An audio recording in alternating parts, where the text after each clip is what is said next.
विश्वं दर्पणदृश्यमाननगरी तुल्यं निजान्तर्गतम्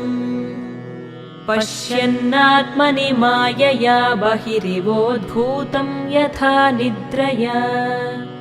यः साक्षात् कुरुते प्रबोधसमये स्वात्मानमेवाद्वयम् तस्मै श्रीगुरुमूर्तये नम इदं श्रीदक्षिणामूर्तये तस्मै श्रीगुरुमूर्तये नम इदं श्रीदक्षिणामूर्तये